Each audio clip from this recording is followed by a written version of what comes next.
Welcome to today's meeting of the Children and Families Overview and Scrutiny Committee. As usual, this meeting is being broadcast live via the County Council's website and will also be available for viewing after the meeting.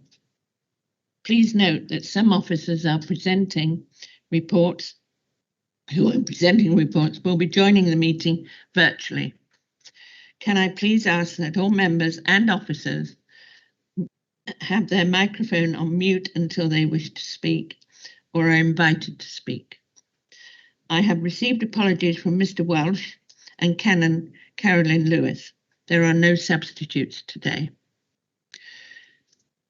Item 1, the minutes of the meeting held on the 1st of June. I propose that the minutes of the meeting held on the 1st of June are taken as read, confirmed and signed. Is everyone in agreement? Thank you. I heard item 2, question time. I have received a question from Mrs. Sue Whiting, who is present in the meeting. The question and its response have been circulated to members of the committee just prior to the start of the meeting and will be taken as read. I would like to remind members that no discussion is to be held on these. I now invite Mrs. Whiting to join us and to ask a supplementary question, which I understand you have. And it should be just to clarify the reply you've already received. When you're ready, Mrs. Whiting, thank you.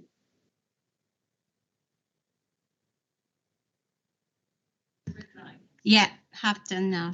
Thank you very much, Chair. I do have a supplementary question. Thank you for the response.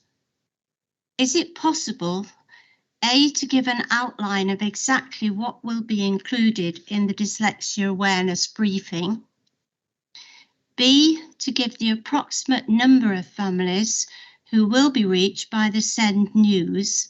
And does this correlate with the latest figure from the government statistics of children identified in Leicestershire with specific learning difficulties? C, for counsellors to also receive this briefing, as dyslexia is lifelong and affects adults as well as children. D, to say what is included in the dyslexia awareness training designed at a universal level. E, to say if schools have to pay for the information from the learning support team. And F, to say if parents have any direct access to the information provided by the learning support team. Thank you. And I'll go to Jane. Thank you, Chair. Yes, I can pick those questions up. Thank you. Just in terms of the first one, around giving an outline of exactly what's included in the briefing, we're still working on it, so can't give that outline at the moment. In terms of the approximate number of families who will be reached by the Send news and whether it correlates with government statistics, we have recently created a new sign-up process to make sure that we are in line with GDPR, and we've got approximately 400 individuals who are signed up to date. Many of them are Senkos within schools, so the reach isn't as measurable at this time. We do also share the information on Facebook and also internally within the County Council. So after an edition is published, we are then able to look at the data of how many views, etc. So it gives us a much clearer indication. The third question around could councillors also receive this briefing? Yeah, we can look at how we can share this with members. In terms of the detail around what's included within the dyslexia awareness training programme, I've just gone on and pulled some further information from the blurb, or the kind of information. It does say that rather than focus on difficulties with reading and writing, which is what we see in a dyslexic learner, the presentation looks at the bigger picture of dyslexia. It takes us through the Rose definition of dyslexia and what are considered to be the defining underlying characteristics of dyslexia and the impact of these on the learner. The training notes do take around about 15 minutes to watch, although there are slides that people can follow up afterwards. We are also able to provide a transcript of the training, so we can provide a copy should you wish. In terms of whether schools have to pay for the learning support team, no, the support from the learning support team is free to Leicestershire schools. And in response to the question around do parents have direct access to the information provided by the learning support team? No, not currently. The service provided by the learning support team is provided directly to schools. However, we do have a whole range of information on the local offer website that parents can access, and it does include a useful list of resources. Thank you, Chair. Thank you very much.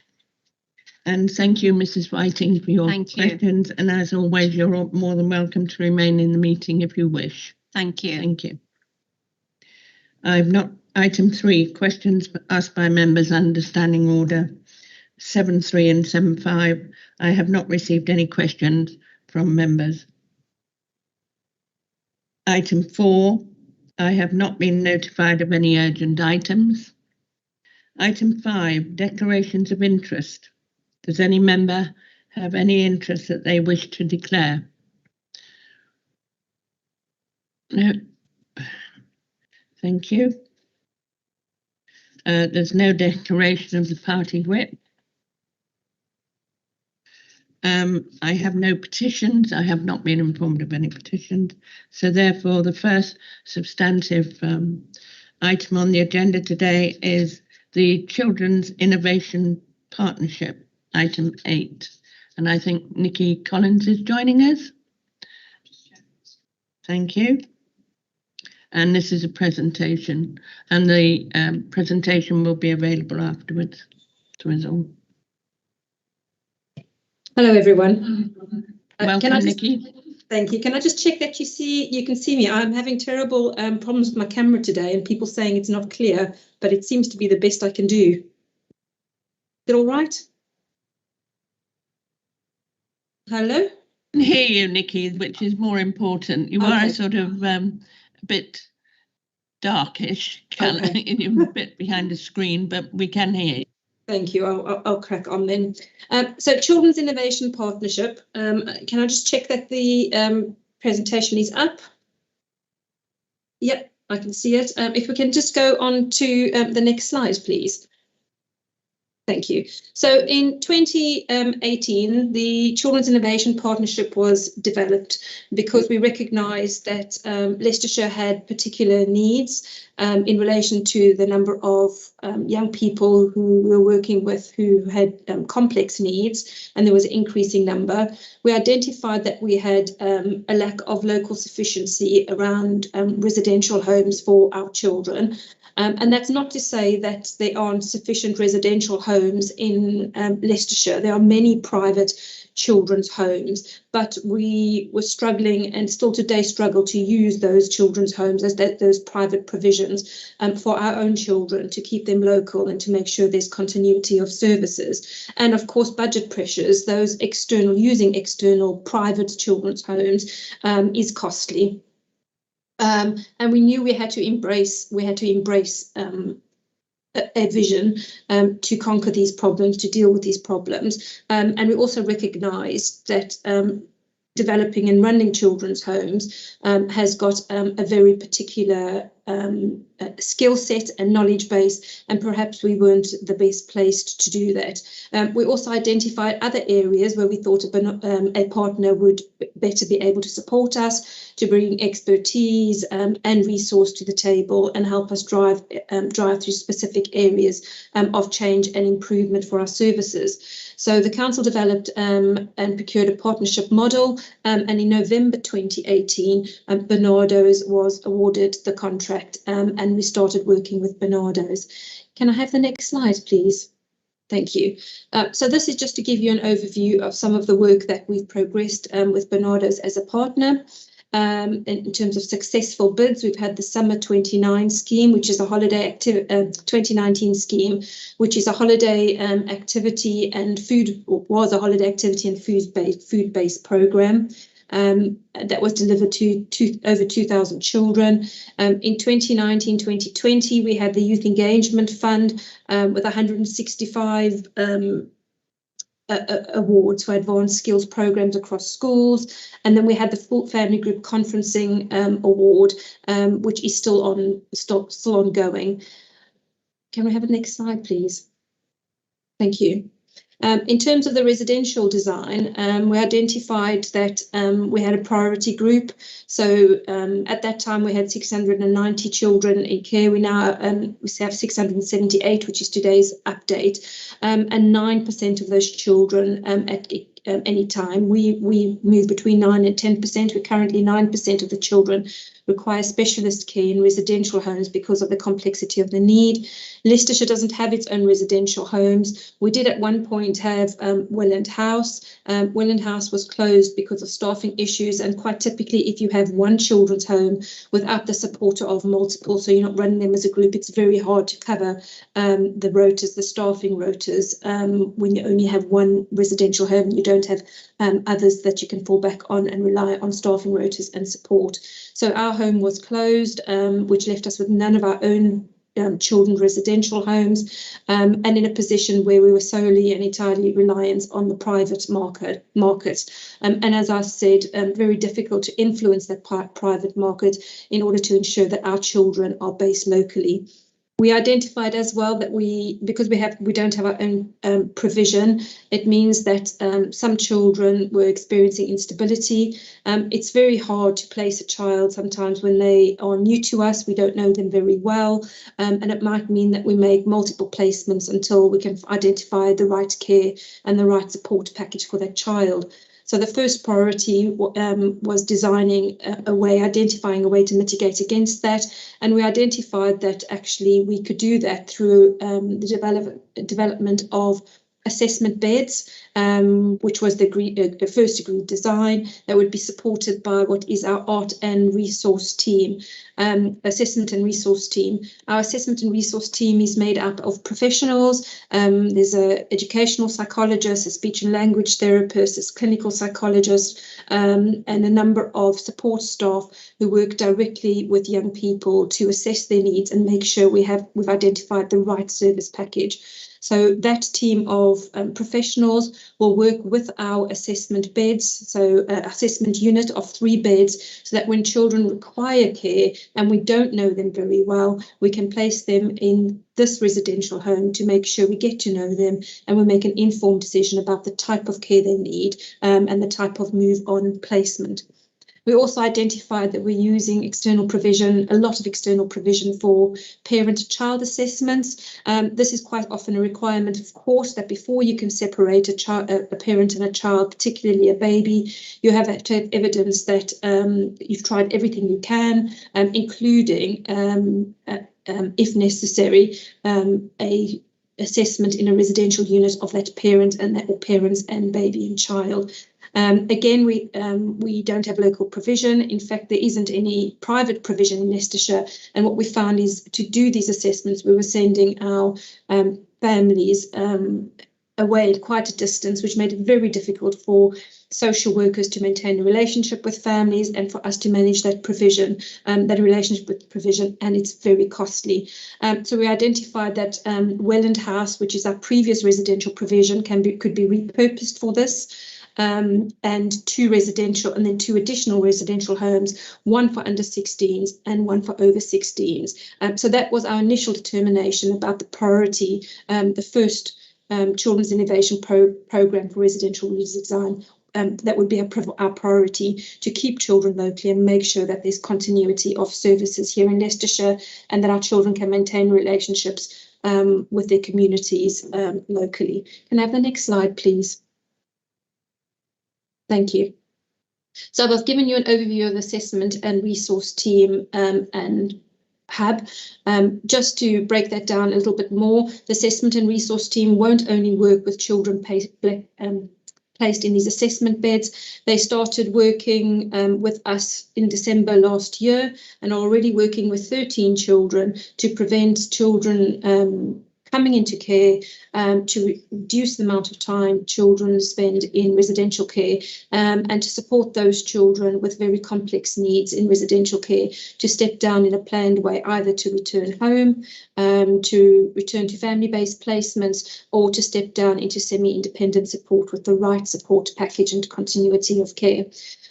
So we have a system in place to monitor that progress and make sure that the art team are having the kind of impact that we need, and that reports directly to the directors. Next page, please. Thank you. A very quick oversight of the financial benefit and summary of the residential redesign. So we've determined that there will be 750,000 annualized benefits from having our 4 children's homes, our four new homes, with a valued estimate of capital of 2 million. So that comes with a slight warning, because you can't box children's needs, and some children's might need additional support when they're placed, and there might be additional staffing requirements. But on the whole, and it also depends on utilisation and making sure we're able to use all those beds, and that depends on matching children's needs. So the conservative estimate is 500,000 savings a year are based on those 4 units, and a stretch benefit of 750,000 per year.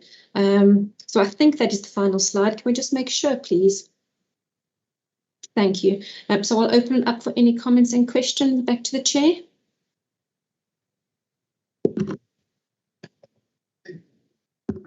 Thank you very much, Nikki.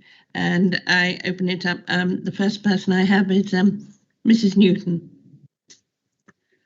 Thank you very much. When I first came on this council many years ago, one of the jobs I had was visiting children's homes, both in the city and the county where children were placed. So I've always had a bit of a soft spot for those children in care, often there through no fault of their own. And I remember very clearly the closing down of the homes and the out of placement of young people, and I think that always had it was always down the back of my mind, because I never thought it was the right thing to do, but it was the only thing to do, I think, under the circumstances. So, as I say, LACS I've had a soft spot for. What I wanted to ask is in terms of children being placed for a long period of time, can we ascertain what the impact that has on young children when they've been there for a long period of time and then moved out? Is there any sort of care given in that transition period? Thanks. So that's Jane, are you happy for me to answer? Yes, that's great, Nikki. Thank you. Thank you. So how we've been working with the children in residential care, it's fair to say we've been really pushing hard for this for a few years now, but we are really cementing this approach through the Defining Children's Services programme, is that every children in residential care has a trajectory, and that trajectory includes, whether we feel they will need that permanent, because of their needs, permanent residential care, and how we will review that to make sure it's meeting their needs and it's right for them to remain there.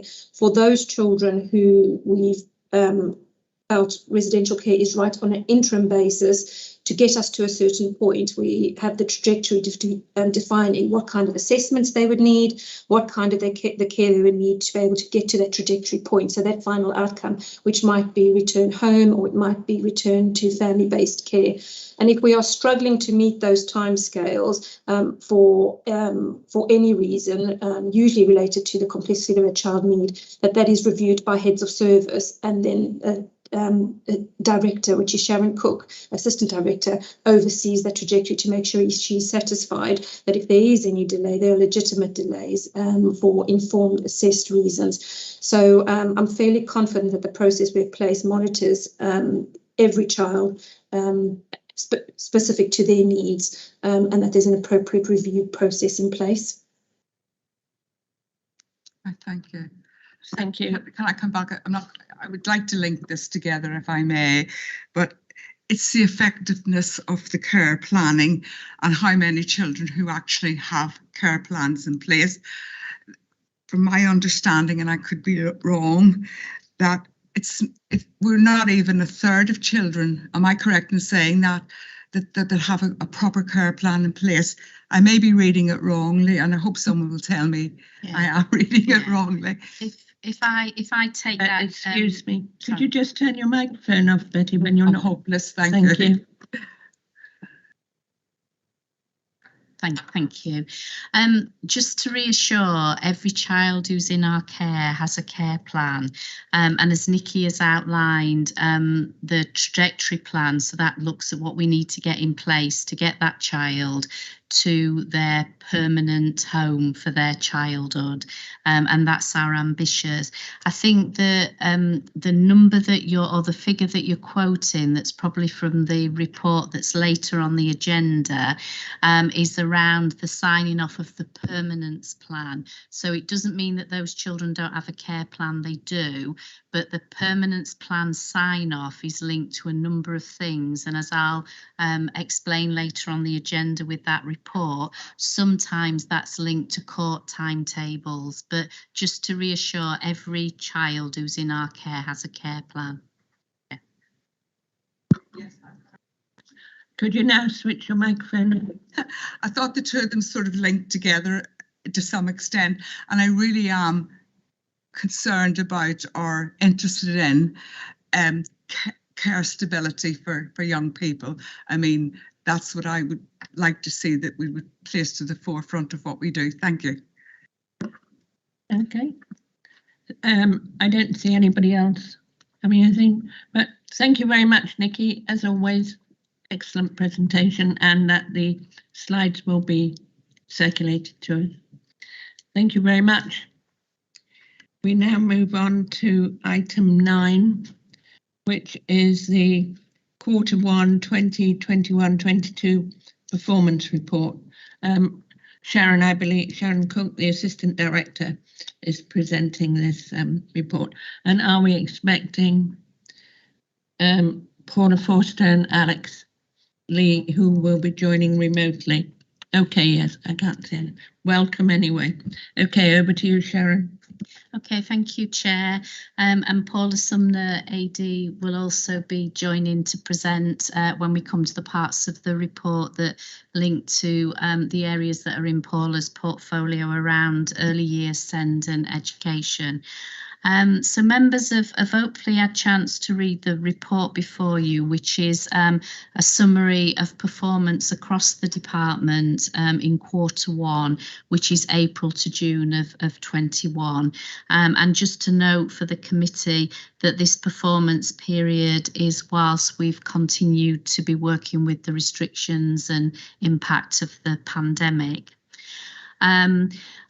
Following the report, section 2 and then paragraph 3 to 5 give the policy framework and the background to the report and our performance. And then going over to paragraph 6, it outlines that 24 measures have been reported upon. 3 of these have improved, 5 show no significant change, and 5 have declined. And from the 14 measures that have a national benchmark, Leicestershire is in the top quartile for 4 of those measures. In the six are in the second quartile, 3 in the third, and 1 is in the fourth quartile. So moving down to the paragraph 8 to 19, which takes you through the performance measures around helping children live in safe, stable environments, have secure attachments.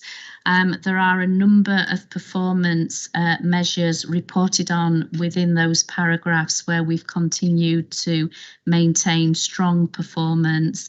Our performance regarding re-referrals into children's social care, the reviewing of child protection conferences, the number of single assessments that are completed in a timely way, and our performance around our care leavers in suitable accommodation, those who are in contact with us and those that are engaged in education and employment and training have all continued to, we've continued to perform well against all those measures. For some of the performance where we're still keeping a very clear focus on is around our children who become subject to child protection planning for a second or subsequent time. We've presented information to this committee previously around the deep dive audits and work that we do around this group of children to make sure that the decision for a second or subsequent period of child protection planning is right, and to understand whether we could have done anything different to prevent that second period of child protection planning. Just to note for committee, this performance indicator is seen as being a challenge for many authorities across the country during the pandemic, when children in difficult and vulnerable situations have for a long period of time not had access to some of the support networks that are usually in place for them. But that said, we continue to strive to understand and do better for that group of children.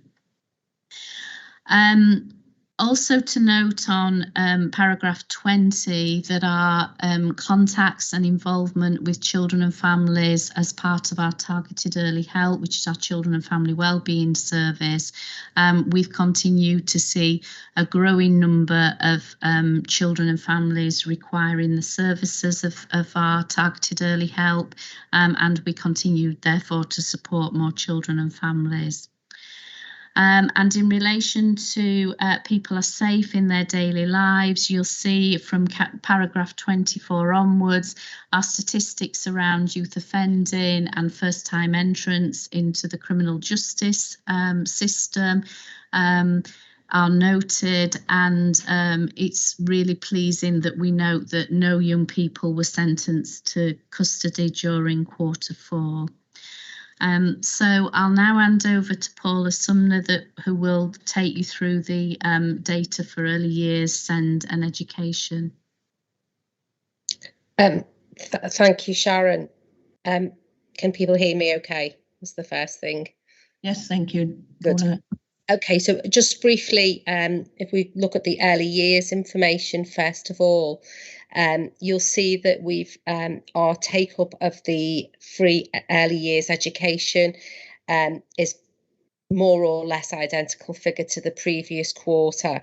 And we have seen a rise in the percentage of those eligible for two-year-old offer has increased slightly by about just under 5%.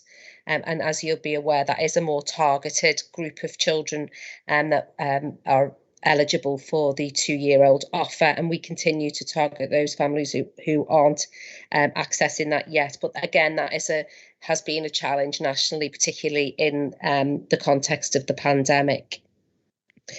In terms of good quality education, again, there's still been no routine school inspections that took place during that period, and they have resumed and they this term. In terms of elective home education, again, a national trend with a significant increase in the numbers of families choosing to educate at home. And obviously the trend has been driven by two factors during this period, and which was similar to last time we reported to the committee, in particular in relation to the kind of more enforced homeschooling throughout the pandemic, and some parents have opted to continue with that as a lifestyle choice. There are also a group of children whose parents and carers do have concerns with regards to particular health conditions, which were either for the child or parents. And so we've picked up some general safety concerns, and that is another factor why some parents are choosing to educate at home. In terms of NEET, again, we have seen a rise in the number of NEET young people, but again, our statistical neighbour average has also risen. So again, a national trend, but one that we are monitoring very closely. I'm happy to take any questions. Chair, thank you. Thank you. Right. I have Mr. Frisbee, then followed by Mr. Hills. Good afternoon. I'd just like to ask, has there been any common trends as to why NEET, particularly when we have a quite robust employment market? I know we're talking about post-16. Is there any particular trends why we're seeing the NEET figures rising, which seems to be in contradiction to the amount of available employment and opportunities for young people, particularly with things like the Kickstart scheme and broadening the accessibility to things like apprenticeships? Is there anything anecdotally that you might have that would give indication as to why our NEET figures are rising again, which I believe they haven't done since about 2010? Do you want to come back on that? Yes, certainly. Mona? Yes, again, it's in terms of our contact with young people over recent times that it has been difficult to gather some of that anecdotal information, but something that the teams are gathering at the moment to identify what some of those challenges are. And again, speaking to our regional colleagues through the regional networks to ask, because it is a national and regional trend. So it would be probably something we could report back on in more detail at the next committee. Chair, may I come back? Thank you. Would it, might be putting you in a position here, could it arguably be anything to do with closure of such things like high street services like the connection services and things like that? Have we got any correlation between the closure of services and youth support services that might lean us in this direction? Chair, if I may come in on both that and just to add to Paula's previous comment, I think the bit around the increased number of children who are not in education is it could well be due to some of the impact of the pandemic. What we do know is that the pandemic has disproportionately impacted older teens more so. So, I mean, as Paula says, we are kind of operating anecdotally, but my concern would be that we don't fully understand the impact of the pandemic, the missed exams, the changes to the end of education as well. And I think, as Paula said, part of what we are doing is understanding it, but we do know it is a national picture. So whilst you're right, the jobs market is, kind of relatively available. There are lots of positions available. I think we don't fully understand the impact of what that's meant for our children, and certainly older children. In terms of the impact of closure of youth service and things like connections, I think whilst that is impactful for children and certainly young people, I'm not sure there's a huge correlation between that and the NEET figures. Schools and colleges are still responsible and do provide in-school careers advice, so that was transferred over from the connection service, and we as a local authority took in the support for more vulnerable learners. So there is provision and support available for young people. I think it's probably more indicative of where we are as we come out of the pandemic. Okay. Mr. Hills. Thank you, Chair. I should probably declare an interest at this point. I work as a general dentist for the NHS, and my question's on paragraph 17, and it's the number of children that are visiting the dentist. From experience, I probably see the worst disease in children in care, unfortunately, and it's widely accepted that prevention is better than a cure. So it's so important for these kids to go and visit the dentist. I will say, though, actually, that, over the last 12 months, as with every other sector, dentists have been shut for some time. Access has been difficult. They've been prioritising emergencies. And so whilst this number, 35% does seem low, I think it's fairly reasonable, actually, and, quite an acceptable figure. My question is, though, what were the rates like pre-COVID, and what is your department doing to kind of increase the levels as much as they can post-COVID? Okay, if I take that, I'll have to clarify for you and provide later the exact figures pre-COVID, but they were at a much higher rate than is presented now. Just to reassure, as a department and as a service, we take the general health of our children in care very seriously, and would encourage all aspects of attending, both for medical appointments and review medicals, dental health and emotional well-being. So we focus very much on those key aspects and work not only with our children and young people and their carers around this, but we work very closely with colleagues and partners in the health service about how we can improve access and accessibility to those services. So we have been trying incredibly hard during the pandemic to work with our carers to encourage and support good dental hygiene as an example for our children, and to make sure that there is a clear focus on that. So although they've not been able, as the country haven't been able to visit dentists unless for emergency treatment, we've tried and looked very hard at how we promote, and it's not something that's just left as a that is an as is figure. The service actively promotes that and expects our carers to promote that for our children. But I can get the figure pre-COVID. I can get that figure for you and get that to you. Thank you very much. Has anybody else got any questions, points? Thank you very much, Paula. And again, I got very good and interesting report. Could I just on them remind members of the committee that when you finish speaking, could you turn your microphones off, as one or two haven't yet, and I'm probably to blame as well, but it can affect the transmission. Thank you very much. So we now move on to, let me see where we are. We'll now move on to item 10, which is the annual report of the Independent Reviewing Officer. Sharon, I believe you're going to present this. I am, Chair, thank you. So for those that are new to committee, we as a on a statutory basis as an authority need to provide on an annual basis a report into the work of the Independent Reviewing Officer, known as the IRO, in regards to our children in care. So it's in relation to the role of that service. So the purpose of this report is to present that annual report to you.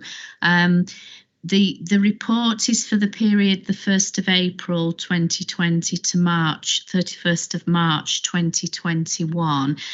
There is a period after the end of March where there is a lot of clarification of data and figures and information, and we have always agreed that we would then present the report to be published to committee in September.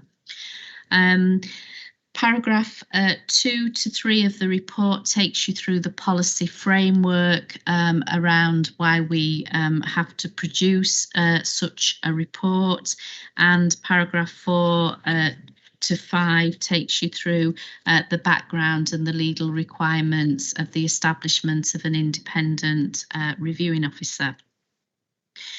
If I take you to paragraph 9 onwards and highlight some of the key themes within the report, and to note for members that a full copy of the report is attached for your information.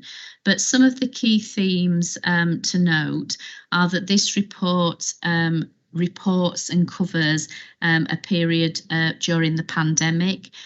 So the data and the information and our response and support to our children in care via the Independent Reviewing Officer Service is in a context of during the pandemic. It's really positive to note that within 24 hours of the country going into the first period of lockdown, the department and as part of that, our safeguarding unit and the independent reviewing officers had moved to a service, had adapted our service to facilitate and make sure we were in a position of learning, but also a position to provide support to our some of our most vulnerable children. And in relation and respect of this report, those children are our children in care and care leavers. We moved to a period of virtual contact from the reviewing officer to the young people and their carers, and for their review of arrangements. So when a young person is in our care, we have a responsibility not only to allocate an independent reviewing officer to that child, but they hold and chair a meeting at periods of time that are set out in statutory guidance. So within the first month of a placement, thereafter 3 months after the placement, and thereafter at least at a 6-monthly interval while a young person is in our care. And that's a meeting that brings together the voice of the young person, the carer, has oversight of the child's plan, and brings together any key partner agencies and people, for instance, their family, significant others, to look at how we are supporting that young person and are working towards permanent arrangements for those youngsters. So those visits moved to being on a virtual level to make sure, or a virtual basis rather, to make sure that they happened. And we worked with young people and carers to see how they could be safely conducted due to the COVID arrangements, but also how comfortable young people and their carers were about those meetings taking place over Teams and the virtually. It's fair to say there has been a success and an area for us to further develop there. The success is we got those arrangements in place very quickly. The success is that we have continued to hold those meetings and to gain the voice of the young person and their family and to progress plans. The challenge for us and the challenge for our young people is that some young people found that virtual arrangement positive. Some young people, because they're better on virtual devices, etc., than the rest of us, found actually that was quite empowering to use those resources. But some young people understandably found it really quite daunting to not have that face-to-face contact. And we note throughout the report that has impacted on the participation of young people in the reviews in general, and is an area that has been an area of focus while we've been in, we call it our recovery phase, that's happened from March onwards, although we never stopped the services, but it's been something that we've been working on very hard with our young people. Staff have been supported to maintain the service. Corporate support for staff and managers has continued to be strong. There's been a clear focus on our young people in making contact with those young people and making sure that we've continued to celebrate their successes, even if it's not been in the traditional way that we've come together to do that previously. And the corporate parenting team, who are part of the safeguarding unit and work with the IROs, have worked really hard to make sure that we've enabled children to participate in a way that's comfortable and appropriate for them in their planning and reviews, but also participate in groups. We have a very active Children in Care Council. We have a very active SIPACS, which is supporting young people after care group, but also running activities and focusing those activities on those children that perhaps don't find it as easy to be part of groups and as vocal as some of the others. So some of those fun activities have happened virtually, and although not part of this report, this summer we were able to hold the summer play scheme face to face.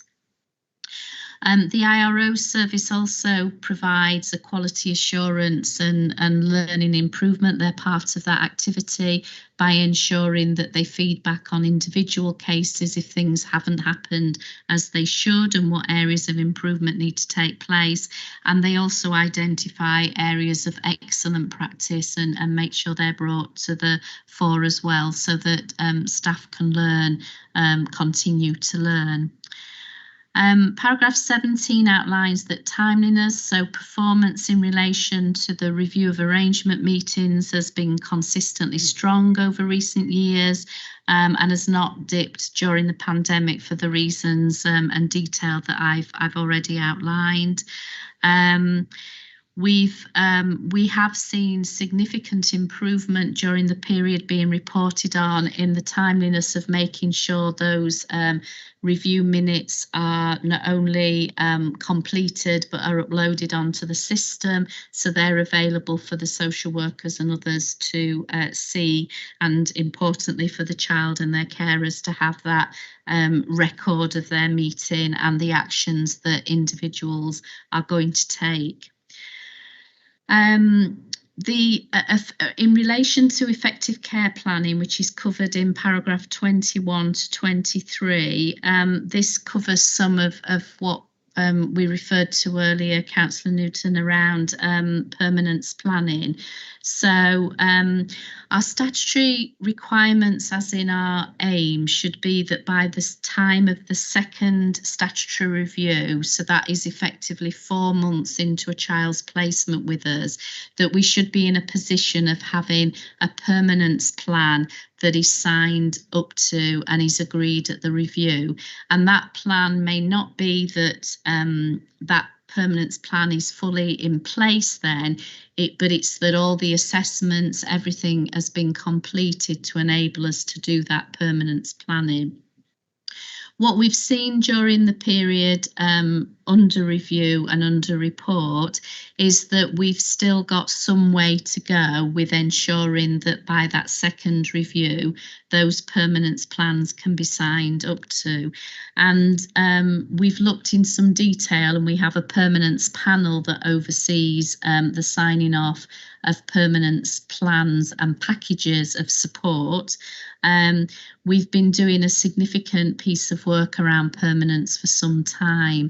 In relation to the figure that is showing where the permanence plan has not been in a position to sign off at the second review, doesn't necessarily mean that the permanence planning isn't happening. What it means is that there may have been delay, and there has been some significant delay around court availability and court time. And whilst we may have completed our assessments and feel that, for instance, if our plan is adoption for that child, we may be clear on that plan, but we cannot sign it off as the permanence plan until that case has been fully heard in court. So some delays in the court process have affected those figures. There has been some delay that could be around the completion of all assessments. So if a number of family members are put forward to be alternative carers for a child, the assessment of all those family members needs to be completed before we can either rule them in as suitable carers or rule them out. So there are some elements of that have been impacted with the pandemic.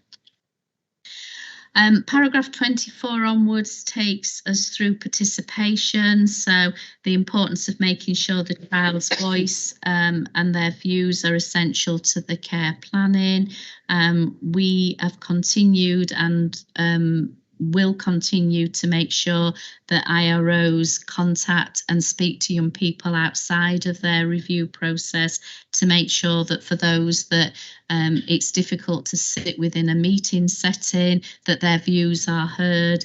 And we are continuing to look at inventive ways. A meeting is an adult forum, and we need to think about how we can conduct some of these processes to engage children in a meeting that's important about them.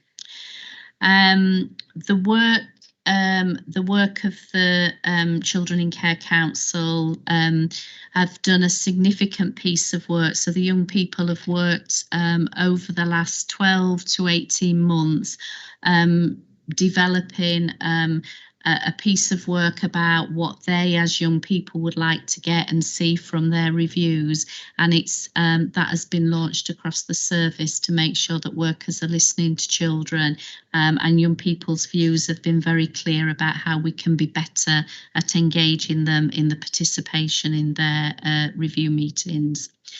And paragraph 28 onwards takes us through the impact of quality assurance. So it's the quality assurance alerts that IROs complete if they have a concern about a particular aspect of a child's planning or care planning that's not progressing as it should.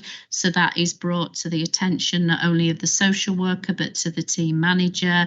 If it's not resolved appropriately or it's seen to be a more pressing issue, it would go to service manager and then can go up to head of service and can come to my level if it's something that is of great significance to that child, or it's not being unblocked in the way that it needs to be unblocked. And I do meet on a monthly basis with the service manager for the IROs, our agency decision maker for adoption, and the assistant service managers across the IRO service, for them to bring any children to my attention if they feel that things aren't being blocked in a timely and appropriate way for them. And as I said earlier, part of the quality assurance alerts are not only to identify difficulties, they're also used to identify and bring to our attention excellent practice, so that everybody can share that and learn from it. Paragraph 33 onwards takes you through the corporate parenting service. So talks to you about the review of arrangements, expectation statement that I've referred to. Our young people have been involved in developing a DVD around the corporate parenting strategy to really bring home to social workers, managers, members, the importance of the corporate parenting role. That DVD has been shared by the young people, not only with the children, the corporate parenting board, but also with our childcare managers. And the young people will be presenting that to members at an all members briefing at the end of September. Children in Care Council are also working doing some work around becoming green champions, and the Beacon's Voice, our choir for children in care, has continued to meet on a virtual basis. So paragraph 39 onwards takes you through the service development, and the key area to bring to your attention is that during the last 12 months, the service has gone through, the IRO service has gone through a restructure, in that we have separated out the functions for some IROs to focus on our children in care and the review of arrangements meetings and the roles associated with our children in care, and some IROs are now dedicated to chairing child protection conferences, and that's been seen to help us focus and enhance skill bases around those two areas. So I hope that gives you an overview of the detail that's provided in the annual report that you've got, and I'm happy to take any questions. Thank you very much, Sharon. Have we any questions or points that people would like to raise? Mr. Hills. Just another question from me, thanks, Sharon. It just goes back into the actual main report, not the coverage of it. Under page 41 of the report's back, about number of looked after children per 10,000. And again, it's gone up somewhat significantly. It's good that compared to our statistical neighbours, averages were still slightly lower. But I was wondering if you could give me some information on the reason for this trend. I can't. Oh, sorry. I did it again. Thank you. I can report that those numbers have come down and have started to stabilise over the second period of this year. The increase is something that we have forecasted, and when I say we forecast it, I don't mean that we go out looking for children to come into care. Our primary principle continues to be that wherever it's possible and safe to do so, we support children to be within their families, and we're committed to that. But we have done over the last probably 2 years, key pieces of work on key groups of children who weren't previously in care, but we felt should be offered that resource. So we had our homeless 16 and 17-year-olds who some time ago would have been supported as children in need. And in line with a lot of case law in other parts of the country, we made a concerted decision that we would look at ensuring that in our assessment of those children, because at 16 they are very much still children, that where it was right and proper, we would encourage them, because they have a choice to agree to be Section 20, which is a voluntary admission into our care, and that we would support them as children in care. So we forecasted and were very close to the numbers, knew that that would increase our numbers in care by about 48, 50 children a year. But that we see has been very positive. It's been very positive around stabilising those young people, and it was seen very positively when Ofsted inspected us in 2019. The other key area is to say that we know and experience that we are supporting some older young people with very complex needs.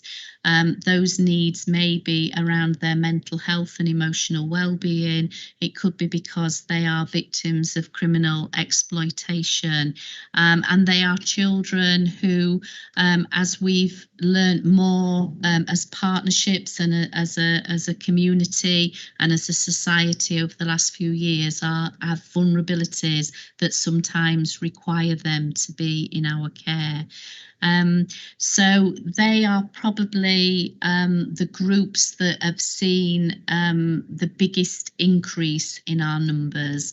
But as I say, the numbers have stabilised in the second period of this year, and our numbers are nowhere near as high as other authorities. But we're not chasing the numbers. I'm just putting it into perspective of where we are.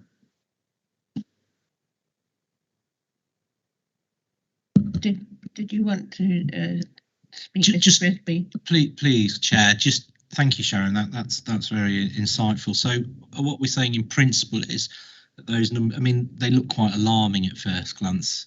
If you go from 2015 to 2021, it looks like the figures have escalated to the point of almost doubling.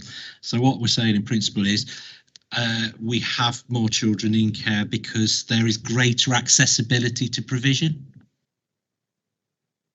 Yes, and I think a greater understanding of the need and vulnerability, especially of that older age group. Yeah. Yes, Mr. Smith. Hi. Yeah, I'd just like to say before we go any further, it's more of a comment than a question at this stage. But reading through the reports, it's quite clear that you've done an absolutely fantastic job over probably one of the toughest periods in your history. So I'd just like to thank you on behalf of the whole committee, so the whole department, so well done on that. But I do have a question regarding going back to the corporate parenting issue, and something I'm quite passionate about myself is the fact that children are really struggling mentally, and that is not only because of the mental issues and pressures that they have through to the pandemic, but it's also about the physical side of things as well. In a recent report for the Health Committee, it was identified that 1 in 5 children are classed as obese or overweight, and that's for the under 5-year-olds. Now, we've talked here in, I think it was item 15, about the activities that the kids are doing within the corporate parenting structure. What provision is there for fitness and nutrition that will have a direct knock-on, obviously, to their mental health as well? In relation to our older young people who are moving or living in more independent type supported accommodation, we work incredibly hard with our personal assistants and others who work with them around the whole child, and they're also looking at diet, looking at cooking skills, looking at how we prepare them for taking care of themselves as they become older. And we complete a strengths and difficulty questionnaire with all our youngsters in care and their carers that look at that emotional well-being, but look at where they are from a general health, fitness stance. So it very much runs through our work. We have dedicated, looked after children health staff within the health service who focus their attention on our children and look at their whole well-being, and that will be part of not only medicals when they come into care, but medicals, review medicals. And we engage our children in all activities to participate. So not only in the participation work that's done, that's dedicated to children in care, but we encourage our children to participate in their education, in activities that take place within school settings. And our virtual school work incredibly hard to make sure that activities that are both physical activities but also educational activities take place. Just come back on that. Were there any sort of like access to the virtual side of things, the fitness things like I know a lot of the school kids did the Joe Wicks stuff online and things like that. Was that available to them? I'd have to check if that was definitely available. It would be available via the schools, and our children in care are children in schools, so they would access those things via the school. Just sorry, Chair, just to add to that, I think one of the things that we do as well is through our communication with foster carers and other carers is really encourage some of that physical activities. So I think some of our fostering services would have promoted some of those online tools as well. And then, I mean, I think the issues you're raising are absolutely key, not just for our children in care, but for all children. So that kind of support to additional activities. We've also got a scheme where children can access funding to go and join a gym or undertake any other activities as well. So there are a number of things, but it is a key focus. Right, thank you very much. Just on my own point I'd like to make, I think the report that came out, and particularly sort of starting at the under the corporate parenting team on page 55, when you read through it and what has happened and what they've been doing has been amazing. And if people haven't, under paragraph 11, yes, under the participation, there is a video, and I would encourage, and I would like it on record to encourage all councillors to view that. And if possible, I would like, I know it went out to us all, but I think it was a little while ago now, and I think it would be really good because we had a meeting earlier, and I know some of the councillors to now sitting around this table took the opportunity before this full meeting to go through it again, because and again, when you read through what everything they've managed to do, and I love the tiger, I think that would make a brilliant card in the art thing they did, but the quite astounding tiger. So if you'd pass on our thanks to all the team, that would be great. To the whole of the department have worked outstandingly well. Thank you.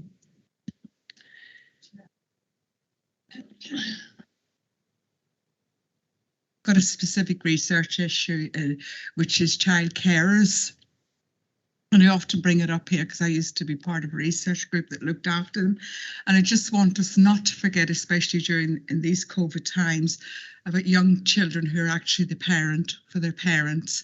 And I just want to seek assurances that we will do as much for those young carers as we can in this COVID climate. Thank you. Yeah, thank you, Chair. And yes, of course. And I wonder whether, Chair, if it's okay, we bring back a report around the work that we do to support young carers through one of the services that Sharon is responsible for. That would be very much appreciated. Thank you very much. Right, we now move on to item 11, which is the a report on the Leicester Children and Families Partnership Plan. It's a progress report, and I think I'm handing over to yourself, Jane. Yes, thank you, Chair. So the report that you've got in front of you provides a progress update on the Children and Families Partnership Plan for 21 to 23.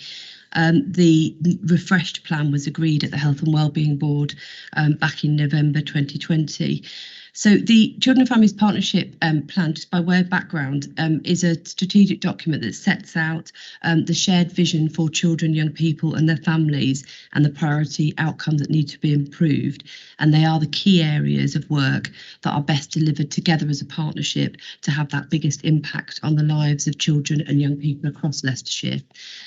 The partnership's got 5 supporting outcomes around ensuring the best start in life, keeping children safe and free from harm, supporting children and families to be resilient, ensuring vulnerable families receive personalised integrated care and support, and enabling children to have good physical and mental health. So those are the 5 supporting outcomes that are supported by a senior officer from across the partnership who are priority leads.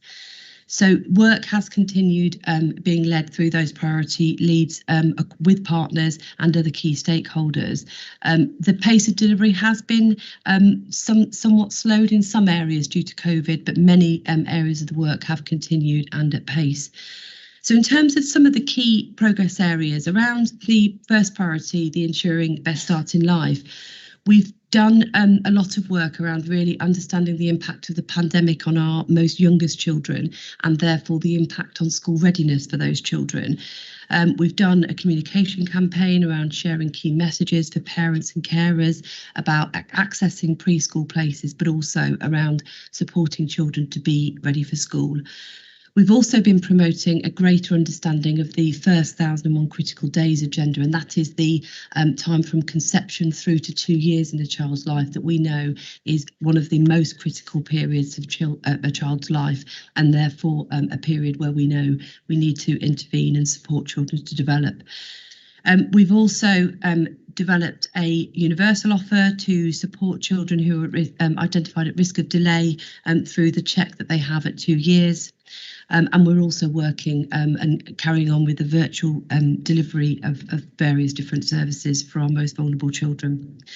In terms of priority 2, the work's focused around is being delivered still through the Child Criminal Exploitation Vulnerability Ops Group, which is jointly chaired by the Assistant Director here and also one of the Assistant Directors within the city. And the work that's taken place has really been around embedding the role of the child exploitation nurse within the team and also developing a communication and training plan around broadening the approach of Operation Encompass.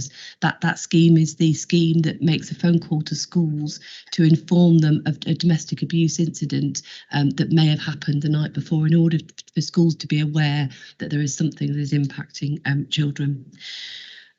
There was a week of county lines intensification activity, which is around direct targeting of houses where it's known that county lines activity is taking place. And you can see there the outcome of that is around a number of arrests, but also seizure of drugs and safeguarding of both vulnerable children and adults through that. And we've also got some work going on through our violence reduction network, which is visiting a number of schools in the county to talk about the dangers of county lines and also how they can report concerns. The work for priority 3 is primarily surrounded around the development of the partnership to develop our joint work around responding to children as part of our early help services and developing a more robust model of early help across all partners.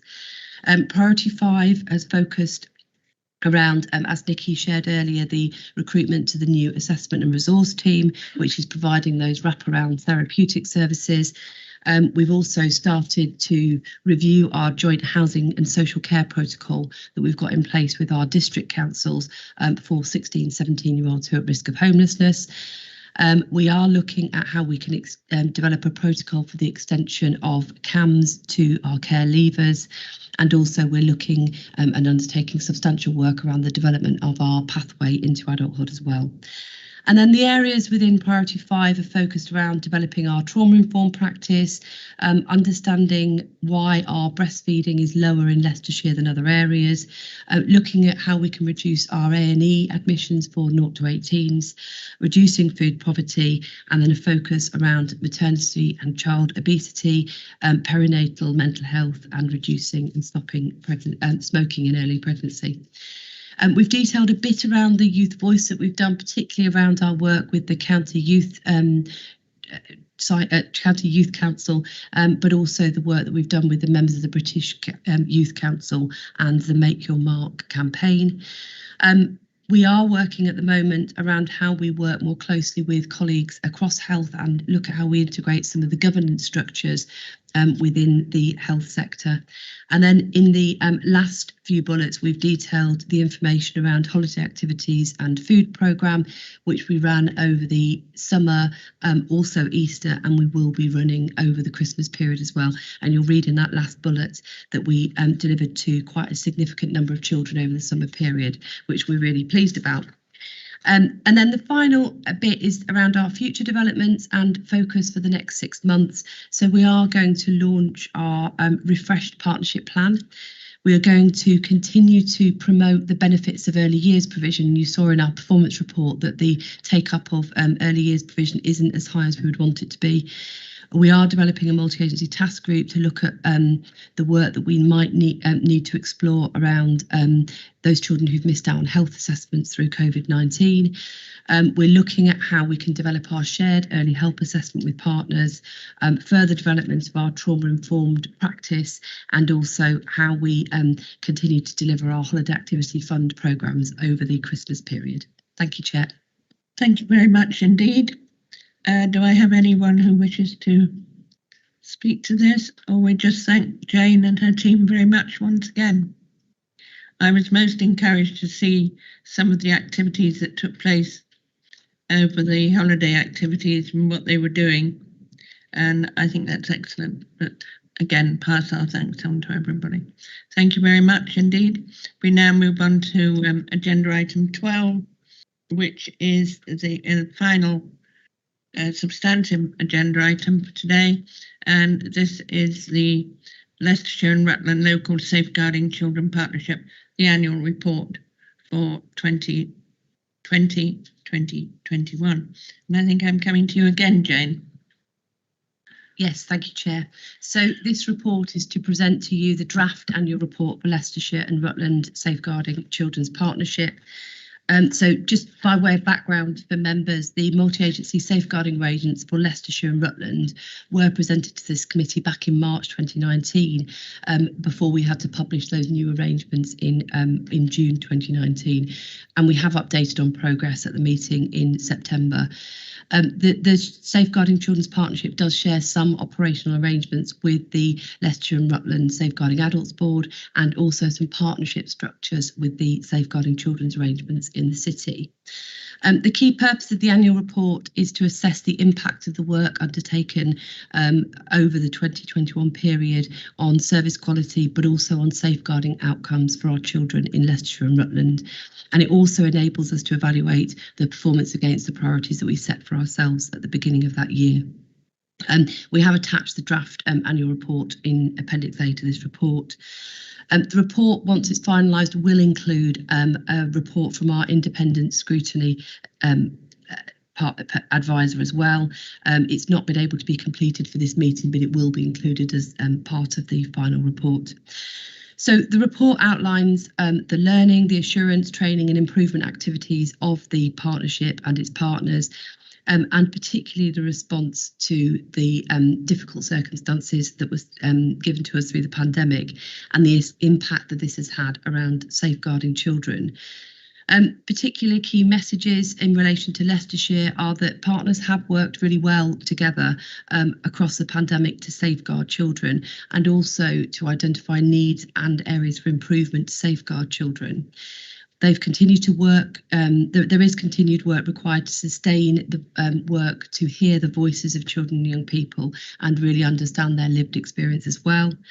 You'll see that there are some notable areas around safeguarding babies and mental health of young people, and the partnership is continuing to work together to really develop relationships that will enable us to effectively continue to safeguard children, and also link with colleagues in adults as well.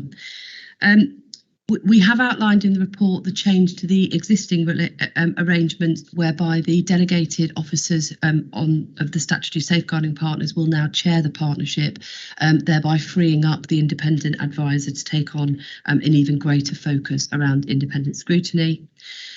You are being asked today to consider the annual report and make any comments prior to the final version being published. We have consulted with children and young people on this plan and also with practitioners across the various services as well. And the business plan has been directly influenced by the priorities that are identified by children and young people as part of the advisory group that we have as part of the structure. In paragraphs 19 to 24, we set out the budget for the partnership, and just in terms of the timetable, we are due to publish the final report at the end of September, so would welcome any comments that can be considered and addressed prior to that publication. Thank you, Chair. Thank you very much. Mrs. Newton. Thank you very much. Could you... I forget about it. Thank you very much for such a detailed I just wanted to ask, in terms of the increase in domestic violence, I'm assuming this is tied up with COVID, and I just wanted to know what mechanisms are being put in place to try and reduce this level. Thank you. Yeah, thank you, Chair. And your microphone, Betty. Domestic abuse being a significant risk factor for an increasing number of children and families that we support has been something that we've been mindful of for some time. And as you rightly say, the pandemic and families being locked down where there is an element of violence or where things are chaotic and there's vulnerabilities has exacerbated that situation for those families. Few things to say. The domestic abuse strategic group for the service that I chair has been leading on and developing and has developed a service delivery plan about how we work more creatively with families around domestic abuse. We have over the last 2 years established a team that sits and works alongside the police at Wigston to make sure that we are getting the referrals that go into the police of incidents, albeit that they are incidents that have gone to the police. I'm not saying that's all domestic abuse. So that we can look at those family situations and offer support in a more timely way. And we run from that service as part of that service Operation Encompass, which is the notification to schools of children where we know there's been an incident, so schools can help support those children and understand some of the difficulties that are happening for them within their families. That project has been extended during the last 12 months, so we now have a member of staff from Children and Family Wellbeing within that service as well, and that has seen that as the increase during epidemic of cases and families being referred to children and family wellbeing has increased significantly, and the majority of those are children and families where domestic abuse is an element. We also enabled one of our heads of service and service manager to be part of some national research around domestic abuse, some national research, and we've taken some key learning from that as part of our Defining Children's work that has enabled us to look at different ways to engage families and make sure that we support every member of that household, but with a particular focus obviously on the children. We've worked very closely with Doncaster, who have received some government funding previously to develop a response to domestic abuse. So we've been working with them to learn from what they've found from that work. And we've developed a domestic abuse toolkit that's actually being launched on Monday, which is a toolkit which will support staff in the conversations and the work with children and families, and enable us to give a more consistent approach, but about our work, which includes the work with public health around how we commission services. So that includes some key work around commissioning from the Jenkins Centre, work with perpetrators as an example. In addition, there's been new legislation around domestic abuse in the last period, and we are looking at that funding to complete across the service and with public health a needs assessment. And part of that work has been how we've engaged with members of the public where domestic abuse is a factor for them to understand their voice. So there is a significant amount of work that's going on. Thank you. So that is the last of the substantive report. I'd just like to, so you are all happy to, you've considered this report, and any comments you wish to make. Did you say you wanted them within, say, next week? If there are any further comments regarding the annual report? Yes, Chair, that'd be really helpful. Thank you. Thank you. So if you could direct to Jane and Sharon, that would be helpful.